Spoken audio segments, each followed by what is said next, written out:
इस वीडियो में हम आइनों और अदसों की मैथमेटिकल मेजरमेंट्स एंड कैलकुलेशंस के लिए साइन कन्वेंशन के उसूलों पर बात करेंगे। इससे मुराद है कि आइनों और अदसों की पैमाइश और रियाजी के हिसाब में कहाँ मस्बत का निशान और कहाँ मनफी इस्तेमाल करना है और इससे क्या फ़र्क पड़ता है, इसके जुमला उसूलों का तयन किया जाए।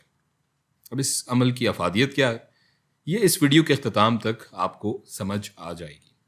एक मिसाल से शुरू करते हैं। फर्ज करें हमारे पास एक कॉनकेव मिरर या मकर आईना है। पहला उसूल हमारा यह है कि तमाम फासले पोल से नापे जाएंगे। पोल आईने के मरकज या सेंटर को कहते हैं। पहला फासला यह है जिसे हम फोकल लेंथ या उर्दू में तूले मास्का कहते हैं। दूसरा फासला ऑब्जेक्ट डिस्टेंस है, यानी जहां वो जिस्म या ऑब्जेक्ट मौजूद है जिसका इमेज या छवि हम देख रहे हैं। तीसरा फासला इमेज डिस्टेंस या छवि का फासला है, वो छवि जो ये आईना हमारे ऑब्जेक्ट या जिस्म का बना रहा है। ये तमाम फासले जैसा कि हमने बताया पोल से नापे जाएंगे या इनकी पैमाइश की जाएगी। ये हमारा पहला उसूल है। दूसरा उसूल ये है कि तमाम फासले जो नापे जाएंगे वो या तो इस आईने के सामने होंगे या इसके पीछे होंगे, और इनमें से एक को हम मस्बत शुमार करेंगे और दूसरे को मनफी। और यही अब हमें देखना है कि किस फासले को मस्बत कहेंगे और किसे मनफी कहेंगे और किस बुनियाद पे। तो इसके लिए हम एक मयार तय कर लेते हैं कि हम हमेशा इंसिडेंट डायरेक्शन को पॉजिटिव या मस्बत शुमार करेंगे। इंसिडेंट डायरेक्शन या समत वक़ू से मुराद है वो समत जहां से हमारी इंसिडेंट रे या शुआए वाक़े आईने पर पड़ रही होगी। मसलन यहाँ इस आईने की ये सतह रिफ्लेक्टिव सरफेस या सतह इनेकास है। सो इंसिडेंट डायरेक्शन हमेशा इस आईने की जानिब यानी यहाँ दाएं तरफ होगी।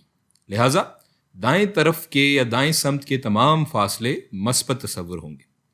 और दाएं समत का याद रहे यहाँ मतलब ये है हमारे पोल से आईने के मरकज से दाएं तरफ, यानी यहाँ से आगे के तमाम फासले। सो इस मिसाल में पोल की दाएं जानिब की तमाम पैमाइशें मस्बत होंगी और पोल के बाएं जानिब की तमाम पैमाइशें मनफी होंगी। यहाँ हम देख रहे हैं कि फोकल लेंथ दी हुई है 2 सेंटीमीटर, ऑब्जेक्ट डिस्टेंस है 3.5 सेंटीमीटर, इमेज डिस्टेंस है 5 सेंटीमीटर। अब हम इन फासलों को निशान लगाना शुरू करते हैं। ऑब्जेक्ट डिस्टेंस को अगर हम देखें तो ये हमारे पोल के बाएं जानिब है, तो ये फासला मनफी हो जाएगा। फोकल लेंथ भी पोल के बाएं जानिब है, तो ये फासला भी मनफी होगा। इसी तरह हमारा इमेज या छवि भी बाएं जानिब ही बन रहा है, तो ये फासला भी मनफी ही होगा। चले एक और मिसाल देखते हैं। यहां हमारा ऑब्जेक्ट दाएं तरफ है और आईना इसकी बाएं जानिब, यानी इंसिडेंट रेज की समत होगी बाएं जानिब। सो इंसिडेंट डायरेक्शन के हिसाब से यहाँ हम पोल की बाएं जानिब के फासलों को मस्बत तस्वुर करेंगे और दाएं जानिब के फासले मनफी होंगे। सो ये हमारा इमेज डिस्टेंस हो जाएगा मस्बत 1, फोकल लेंथ हो जाएगी मस्बत 2 और ऑब्जेक्ट डिस्टेंस हो जाएगा मनफी 7। ये तो बात हो गई फासलों की लंबाई की। अब हाइट या ऊंचाई की भी बात कर लेते हैं हम। प्रिंसिपल एक्सिस या महवर खास के ऊपर की ऊंचाई को हम मस्बत तस्वुर करेंगे और इसके नीचे की ऊंचाई को हम मनफी तस्वुर करेंगे।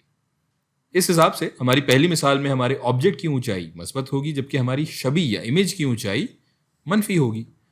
दूसरी मिसाल में हमारे ऑब्जेक्ट और इमेज ये दोनों ही प्रिंसिपल एक्सिस या महवर खास के ऊपर हैं।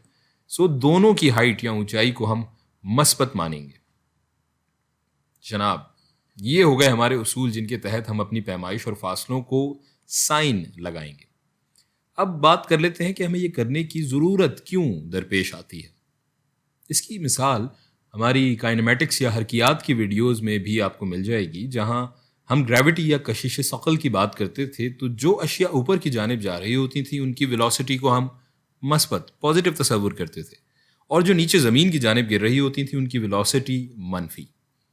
इसकी सादा सी अमली तौजी ये थी कि मैथमेटिकल कैलकुलेशंस में अब आप हर बार ज़बानी या लिख कर तो ये बात नहीं कह सकते कि वेलोसिटी ऊपर की जानिब है या ये नीचे की जानिब है। सो साइन कन्वेंशन या इन علامتوں کی روایت کو طے کر کے ہم ایک آسان مثبت یا منفی علامت سے کام لے سکتے ہیں. اور اسی وجہ سے ہم یہاں ایک سائن کنونشن یا اردو میں جیسے ہم نے اسے کہا علامتی روایت طے کر رہے ہیں کہ ہمیں بار بار زبانی یا تحریری طور پر اپنے فاصلوں کی یا پیمائشوں کی سمت اور نوعیت کو واضح نہ کرنا پڑے.